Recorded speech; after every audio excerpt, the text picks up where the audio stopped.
Or do you feel like things have there was a change within Zebramountain from what it had initially been, but other than the actual music and, you know, members, just the feeling you got, you know, being in the same presence as the other members? Well, like you said, Dennis, before earlier, in your interview, you had said that it seemed a lot darker once Dawson, Steph, and Jake Timon were out, and that it was changed up. Yeah, I honestly feel like I could feel that too. That there's definitely not like a hole, not a loss, but I feel like there was kind of a gleeful energy that even Steph and Dawson, just in their own right, brought, you know, just them. I think sometimes it goes without notice what people can bring to a band other than their own musical talent, and I think honestly, personally, that was a lesson for me, because of the fact is, you know, it's not simply about the mechanics of playing a song, it is the attitude you bring and the emotions, and they brought a lot of joy to the band. When they were no longer in the band, it did change it, so, you know, it was different. And you might be able to call it, like, say that it was darker after that, you know, but, yeah, I'd agree.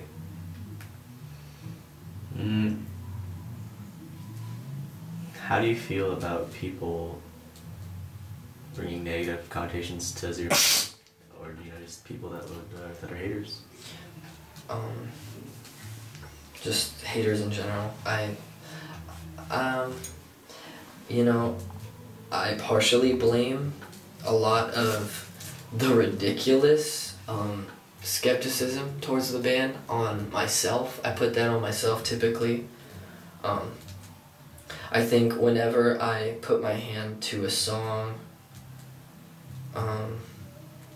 that is somewhat radical in my own opinion, then there's always been a skew of enthusiasts, and at the same time there's always been the mob of people with flaming, you know, stabs and, you know, and rocks. There's always been, I think, whatever I've normally done in my whole life has normally been a love-hate thing. You have to either choose, and it's not on purpose, it's just found its way to be that way. Any band that I've been in has always had that. It's either been a cult following or just a pure hatred. So I honestly feel like people would have hated or loved Zebramountain even if I wasn't in it, but I think that me being in it in general definitely put that ratio on there. I think that's just a part of the energy that I bring to the band, and that's one of my things, probably. So I always definitely take a lot of the flack for haters, but I mean, if you're gonna hate, then that's fine, because I understand people have their opinions, and it is quite a lot to take in. Zebramountain's music was quite a lot to take in for someone who might have not been as experienced or weathered musically, so, or artistically in general. If somebody was sheltered, I think it's over. If you know, it's like Van Gogh or, no, Picasso, you know. I think, like, taking in something that's just like, okay, this is not legitimate. This is not a legitimate piece of creativity, but it is. Creativity is always subjective. I think art is subjective, so Zebramountain was legitimate art, whether or not you love it or hate it.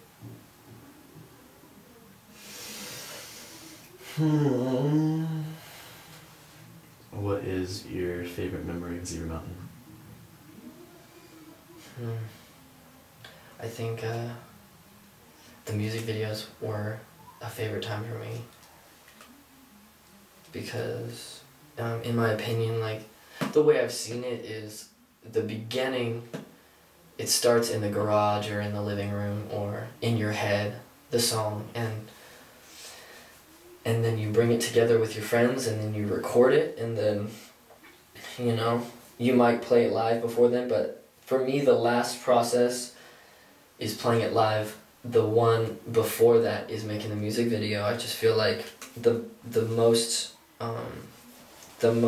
flowering of a song is the music video. My favorite memories are making the music videos.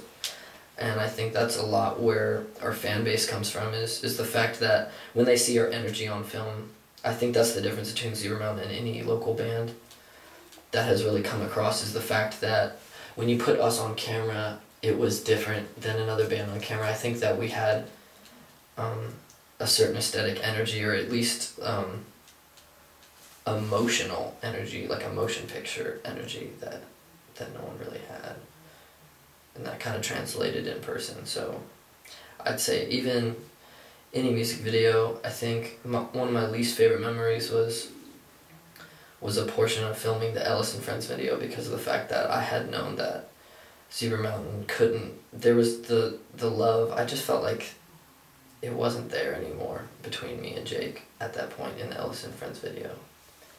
Because you could just tell that there wasn't any more enthusiasm. I felt like I was, other than me and a few others, I was the only one like driving it anymore. But my favorite memory was, I think, the Fine With Me video. I think that was my favorite memory. It's just, there was so much free energy. Anything could go, anything could happen. You could do anything you want, and that was and you had all your friends there, or at least some of them, and that's kind of, everybody's having a good time. There was, all the energy you see in that Fine With Me video is not fake, it's not put on. All the laughs are real, everything's real, and I think, I don't know, I mean, I don't want to take the credit away from us being able to make a good video, but the stars definitely, in my opinion, aligned on that day, and it just turned out good, you know. It turned out great, in my opinion, and just as much as we had ever hoped, you know. I mean, I don't think we thought it was gonna be, you know, 1 million hits on YouTube or anything like that, but we wanted it to be a success, and it was. I don't think we were even thinking about success, in my opinion. We were just trying to do our own thing. It's pretty innocent, so that's my favorite memory.